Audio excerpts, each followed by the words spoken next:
Good morning, Happy New Year to one and all, and welcome to the chapter and its reading Training, Literal and Spiritual.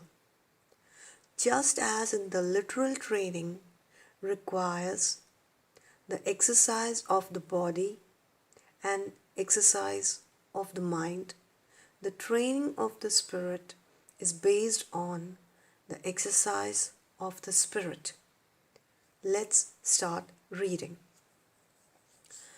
Training of the spirit. The spiritual training of the boys was a much more difficult matter than their physical and mental training. I relied little on the religious books for the training of the spirit. Of course, I believed that every student should be acquainted with the elements of his own religion and have a general knowledge of his own scriptures. And therefore I provided for such knowledge as best as I could. But that to my mind was part of the intellectual training. Long before I undertook the education of the youngsters of the Tolstoy farm, I realized that the training of the spirit was a thing by itself. To develop the spirit is to build character and to enable one to work towards a knowledge of God and self-realization. And I held that this was an essential part of the training of the young, and that all training without the culture of the spirit was of no use. The training of the spirit is to acquaint the children and the students with their religion, to acquaint us, to make them understand, to make them familiar, to bring knowledge of their scriptures, that is, their holy books. Secondly, it is understanding God, understanding self, and developing one's personality and character.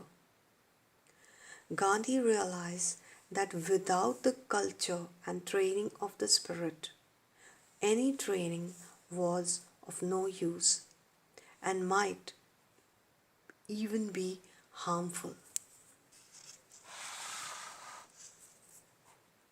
I am familiar with the superstition that self-realization is possible only in the fourth stage of life, that is, sannyasa, renunciation. But it is a matter of common knowledge that those who defer preparation for this invaluable experience until the last stage of life attain not self-realization but old age amounting to second and pitiable childhood, living as a burden on this earth. I have a full recollection that I held these views even while I was teaching, that is in 1911 and 12, though I might not then have expressed them in identical language.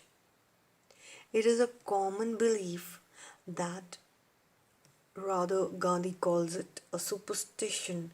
What is a superstition? A false belief, a blind faith. People feel that training of the spirit and spiritual understanding should come when you have completed your all the stages of life and you are ready for sannyasa, that is renunciation, to give up life, to go and fall and realize the importance of spirit.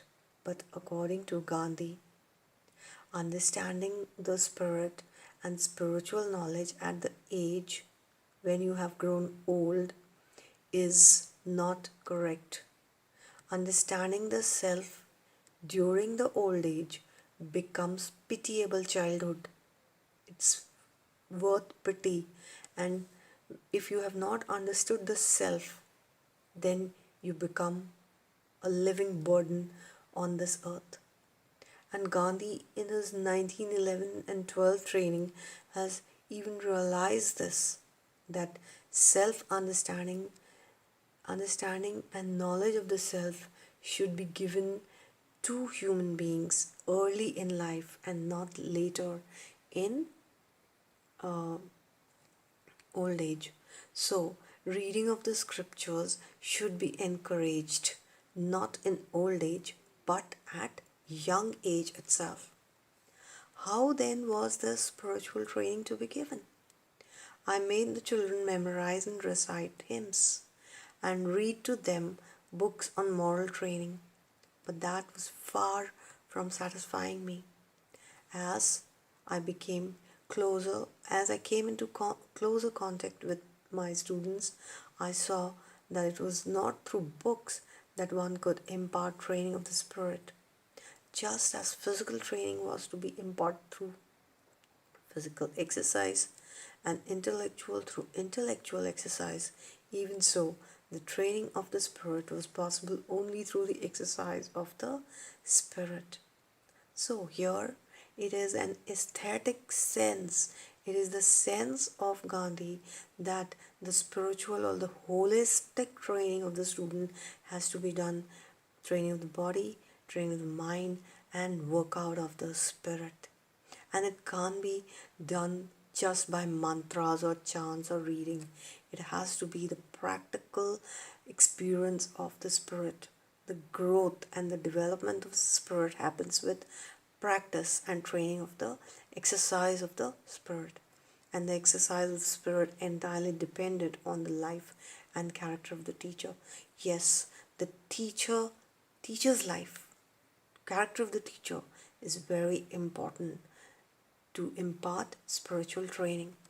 The teacher had always to be mindful of his P's and Q's, whether he was in the midst of his boys or not. The teacher has to live a very sacred life and a very disciplined life, even if he is with his students or not with his students, Gandhi feels. It is possible for a teacher situated miles away to affect the spirit of the pupils by his way of living. It would be ideal for me if I were a liar to teach boys to tell the truth. A cowardly teacher would never succeed in making his boys valiant, and a stranger to self restraint could never teach his pupils the value of self restraint. I saw, therefore, that I must be an eternal object, lesson to the boys and girls living with me. They thus became my teachers, and I learned I must be good and live straight, if only for their sakes. I may say that the increasing discipline and restraint I imposed on myself at Tolstoy Farm was mostly due to these words of mine. So, this is very important. The relation between the guru, the student, and the guru, it's two ways. It is for the student that the guru has to live straight. The student become the teacher of the guru. And yes, if a teacher is a liar, he cannot teach his students the importance of truth. If the teacher is a coward, he cannot teach his students the importance of bravery.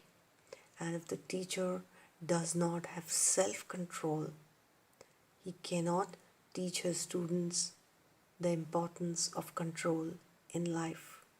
So, spiritual training, according to Gandhi, is more important and also more so, more difficult to give than literal training. Thank you.